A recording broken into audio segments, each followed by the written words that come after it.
Le petit homme s'interroge comment on pourrait faire en sorte. Il voit qu'il y a des migrants qui sont en train de souffrir, il voit que des Africains sont morts et qu'ils viennent de se noyer. Ils ont essayé de venir en Europe pour trouver un meilleur avenir et ils sont embarqués dans des embarcations et c'est terrible, c'est affreux, ils se sont noyés. Et puis dans un pays, il y a des Africains qui ont été pris en otage et qui sont dans un entrepôt et c'est une horreur absolue. Ce matin, une petite fille a peur, elle a fait des cauchemars, elle va voir sa maman, elle lui dit « Maman, est-ce que les monstres existent ?» Et là, sa mère la regarde, elle lui dit « Ma petite choupette, je ne peux pas te mentir, enfin ma petite chounette, je ne peux pas te mentir. Il y a malheureusement des monstres terribles, il y a des gens d'une violence extrême dans notre société. Il faut être prudent et il faut tout faire pour éduquer les petits garçons et les petites filles à être solidaires et à créer un monde incroyable, un monde qui sauve tout le monde, un monde sans violence. » Le petit homme décide d'aller sur Facebook et il voit que c'est Thanksgiving. Il envoie un message à l'armée américaine en leur disant de passer un bon Thanksgiving et en leur demandant de nous aider à sauver cette planète et à faire en sorte qu'il n'y ait plus des monstres barbares qui nous terrorisent et qui détruisent et qui tuent des papas du bonheur. Le petit homme est effrayé, il a fait un cauchemar en pensant aux monstres qu'il y a dans le film de Johnny Depp, Jack Sparrow. Il a pensé à ces monstres pirates qui saccagent tout, il a pensé à Voldemort, à celui dont on ne doit pas dire le nom, qui est un sorcier maléfique. Et quand il voit ce genre de monstre, où il a pensé, il a fait un cauchemar avec le clown de Stephen King, il avait envie de vomir. Le petit homme ce matin est totalement épuisé, et il commence à avoir mal à la gorge et il n'a pas véritablement envie d'aller à l'école. Il n'a pas le courage de se lever de son lit, il n'y a pas sa maman. Et puis il y a son grand-père Maxwell qui est en train de pleurer et qui ne sait pas quoi faire pour sauver son fils, enfin sauver son petit-fils. Le petit homme a un rêve, il aimerait devenir prix Nobel de la paix comme Barack Obama. Le petit homme allume la télévision et il se met à pleurer. Il apprend qu'il vient... Oui, il y a eu un attentat, un terrible attentat dans une ville européenne et il y a les anciens présidents qui parlent à la télévision. Il les regarde, il les écoute, il est effrayé, il n'arrive pas à comprendre ce qui se passe. Cet homme a fait un terrible cauchemar cette nuit. Il a rêvé de robots Terminator, de robots tueurs qui étaient partout et qui effrayaient les enfants et qui effrayaient les mamans. Il a fait un terrible cauchemar en pensant à ces robots tueurs. Il se demande comment on peut faire pour les neutraliser, comment on peut faire pour ne pas sombrer dans une société complètement folle avec des armes de plus en plus des armes qui sont de plus en plus d'une horreur absolue, des armes d'une dangerosité. Attendez, il se passe quelque chose. Le petit homme se frotte les yeux, il se met à trembler. Il ne va pas très bien, il a à nouveau de la fièvre. Il appelle sa petite sœur Choupetta et lui dit « Choupetta, s'il te plaît, va appeler grand-père, je vais pas bien. Je crois que je dois avoir une maladie. Appelle un docteur, il faut absolument un docteur. Regarde mes pieds, ils sont en train de devenir violets. Et je suis en train de trembler. Aide-moi, ma petite Choupetta. » Alors la petite Choupetta se met à courir, elle va appeler son grand-père. Elle dit « Maxwell, il faut appeler un médecin. Il y a Tom qui est en train de trembler dans son lit. » Le petit homme entend la voix de Darkins, ce diable, cet ogre diabolique qui lui dit « Je vais t'attraper et je vais faire en sorte de tuer ta mère. » Le petit homme se met à vomir. Heureusement, James, qui est un GI américain et un GI anglais, arrive et c'est un grand médecin également. Il regarde le petit homme, il lui demande de tirer la langue, il voit qu'il a été empoisonné. Il attrape sa mallette, il sort un antidote, il lui fait une piqûre. Le petit homme, au bout de 5 minutes, respire, il n'a plus de tremblement. Le petit homme explique à James qu'il a entendu la voix du diable, qu'il a entendu la voix de Darkins et que Darkins va tuer sa mère. C'est alors que Muscadine apparaît dans la chambre du petit homme. Elle lui dit « Ne t'inquiète pas mon loulou, je vais te sauver. Et je vais sauver ta mère. » James allume la télévision. Il y a une terrible nouvelle. Toutes les mamans, toutes les Parisiennes, londoniennes, toutes les mamans allemandes, espagnoles se sont fait capturer par des effroyables sorcières. Elles ont toutes disparu. Nous ne savons pas où elles sont, toutes les mamans de Venise, les mamans italiennes. Elles ne sont plus là. Les enfants sont en train de pleurer. Il s'est passé une chose effroyable, c'est la guerre. James va dans son Blue Pearl, il appuie sur le bouton pour le transformer en vaisseau et il va à toute vitesse voir le président des États-Unis. Le président des États-Unis dit que l'heure est grave, que toutes les mamans new-yorkaises ont disparu également et que visiblement que c'est un coup de Darkins et un coup des mutants qu'ils ont capturés avec des sorcières effroyables toutes les mamans de la Terre et qu'il va falloir trouver une solution pour les sauver. Le président des États-Unis appelle le chef des armées de l'armée américaine. Il lui dit « Mettez le paquet, faites en sorte de sauver toutes les mamans de cette terre. Ne laissons pas ces terroristes, ces barbares, nous détruire. » Dans un bureau, Robinson, un scénariste, est en train... Je suis Darkins, moi l'empereur du mal et de l'obscur. Nous avons capturé toutes les mamans de cette terre. Nous vous demandons...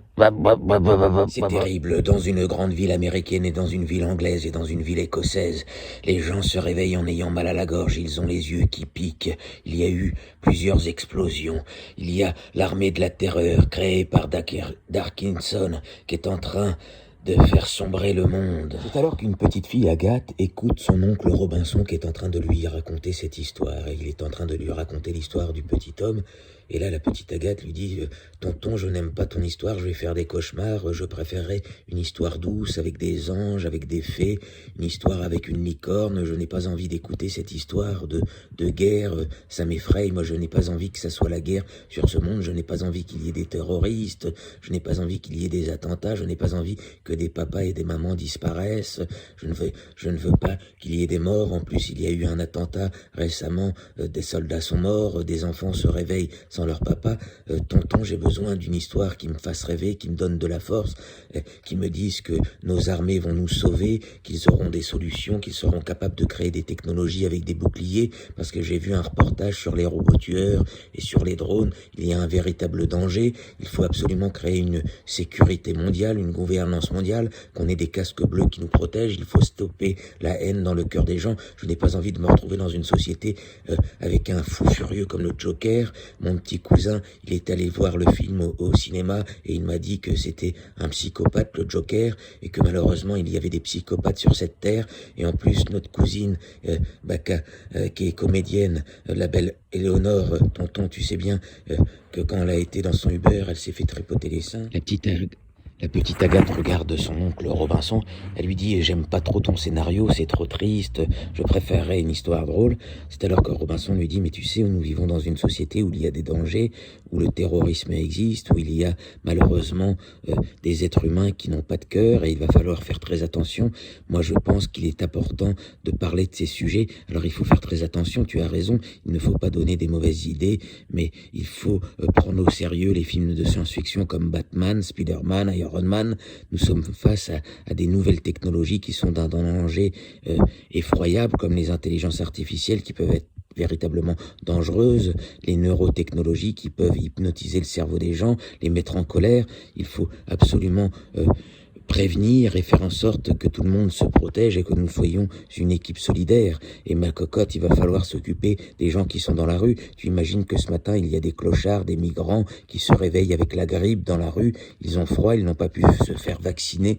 Il faut faire en sorte de créer une société qui s'occupe de tout le monde. Et il va falloir faire appel à tous nos présidents. Il faut qu'on fasse appel à François Hollande, à Emmanuel Macron, à Boris Johnson, à Donald Trump, Barack Obama, à tous nos présidents. Il faut que François Hollande, et on a besoin de nos anciens, de nos ministres. Regarde ce qu'il s'est passé avec le mouvement des Gilets jaunes. On a vu des enfants qui se jetaient sur les camions des CRS et qui étaient d'une violence extrême, qui cassaient des vitrines, des jeunes casseurs. Ce n'est pas normal de voir toute cette violence dans notre société. Ce n'est pas normal. Et hier, j'étais sur Internet, il montrait un mini-tank qui est ultra rapide. Ça fait peur, tout ça.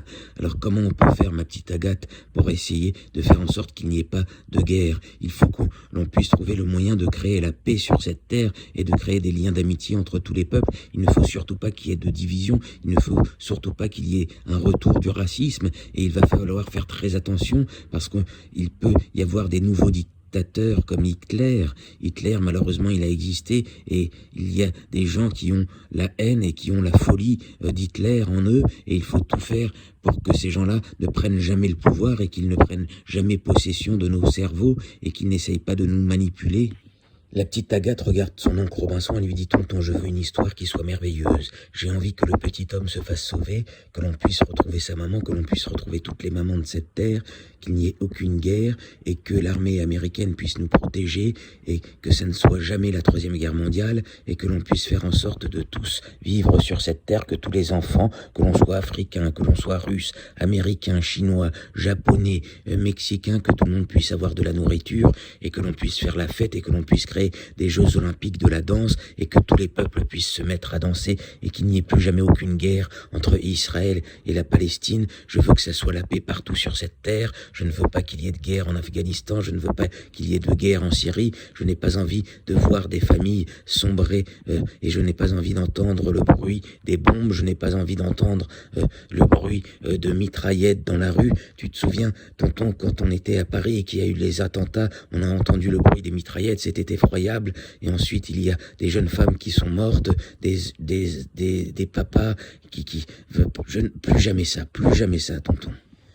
Pendant que Robinson était en train de raconter l'histoire du petit homme à sa nièce Agathe, il se rend compte que il faut qu'il raconte une histoire qui soit agréable, une histoire qui essaye d'orienter tout le monde vers la paix, vers la poésie.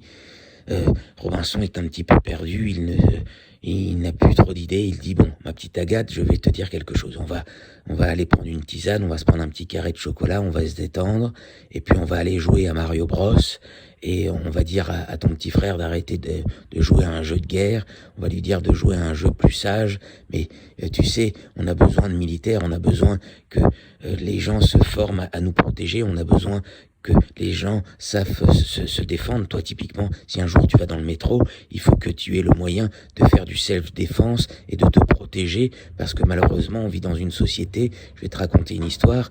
Ta maman, elle a une copine, une fois elle était dans le métro, et il y a un homme qui l'a poussée, elle s'est retrouvée sur les rails du métro et personne ne l'a aidée, hein, et ça c'est dramatique. Et heureusement, ensuite, il y a un homme qui est arrivé et qui l'a sortie de là, et une autre fois, elle s'est fait agresser dans le métro, il y avait un frotteur qui avait essayé de la violer, et personne n'a réagi.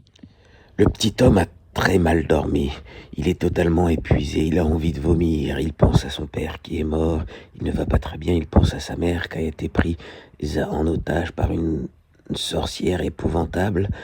Il a écrit une lettre au président de la République pour lui demander son aide et pour lui demander l'aide du GIGN pour récupérer sa maman et faire en sorte que les meilleurs militaires puissent la sauver.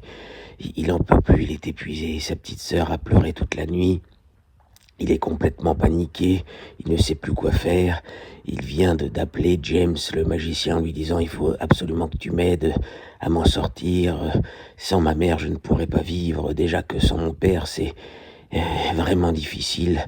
J'ai pleuré toute la nuit et j'ai envie de vomir. Je n'en peux plus de ces monstres, de ces dévoreurs, de ces enfoirés qui n'ont pas de cœur et qui nous maltraitent et qui sont d'une violence extrême. Il faut que tu nous sauves, James. » Malheureusement, les enfants, voyez-vous, le petit homme, c'est une histoire, c'est une fiction. Le petit homme, c'est une peinture de la réalité. Une peinture de la réalité qui est déformée. Il y a des enfants qui se retrouvent parfois le matin sans leur papa, qui sont des soldats extraordinaires, parce que leurs papas se sont fait tuer, assassinés par des monstres, des gens qui n'ont pas de cœur. Donc il va falloir créer une société du bonheur, créer une société sans violence et faire en sorte qu'il n'y ait pas ce genre de meurtre, qu'il n'y ait pas cette barbarie qu'il y a à travers le monde. Il faut tout faire pour se réunir et pour créer la paix. Le petit homme a allumé la télévision, il apprend que dans un village, des femmes se sont fait violer. Il apprend également que des jeunes enfants se sont fait droguer pour devenir des enfants soldats. Il a envie de vomir quand il voit ce genre d'actualité. Agathe regarde son tonton Robinson, elle lui dit « Moi, j'ai envie d'être médecin chez les militaires, ou alors, sinon j'ai envie de devenir gendarme. » Bon, ma petite Agathe, je vais te dire quelque chose. Il faut qu'on soit tous des mousquetaires et qu'on protège tous les enfants de cette terre et qu'on protège tous les mamans et tous les papas de cette terre et qu'il n'y ait plus jamais aucun attentat, aucune violence. Mais malheureusement, il y a des monstres dans cette société et il va falloir faire en sorte de créer une société du bonheur et une société du bien-être et il faut faire en sorte de soigner tous ces fous qui veulent créer des guerres. Ma petite Agathe, je vais te dire quelque chose. Tu as 12 ans, tu es grande et il faut que je t'explique ce qu'il s'est passé pendant la Seconde Guerre mondiale. Pendant la Seconde Guerre mondiale, il y a eu une horreur. C'était effroyable. Il y avait des gens qui étaient des collabos, qui collaboraient avec les SS et qui faisaient en sorte d'envoyer des personnes juives dans des camps. Enfin, ils se faisaient arrêter, ils étaient envoyés dans des trains, on savait pas où ils allaient. C'était une horreur absolue. Des femmes ont perdu leur mari, des petites filles ont perdu leur papa. Les enfants étaient obligés de fuir en Suisse, de se cacher. Il y avait de la délation. Il y a des êtres humains qui écrivaient des articles en disant il faut dénoncer vos voisins qui sont juifs. Mais c'était effroyable. Et il y a eu des millions de morts à cause de cette Seconde Guerre mondiale. Et des gens se sont fait gazer. Ils sont morts dans des chambres à gaz. Il faudra qu'on aille ensemble au mémorial de Caen. Tu verras que malheureusement que la guerre c'est une horreur absolue et qu'elle existe malheureusement et que dans certains pays il y a encore la guerre. La ville d'Alep s'est fait totalement bombarder, c'est pourquoi il y a autant de réfugiés. La petite Agathe regarde Robinson, elle lui dit mais comment on peut faire pour créer la paix sur cette terre ?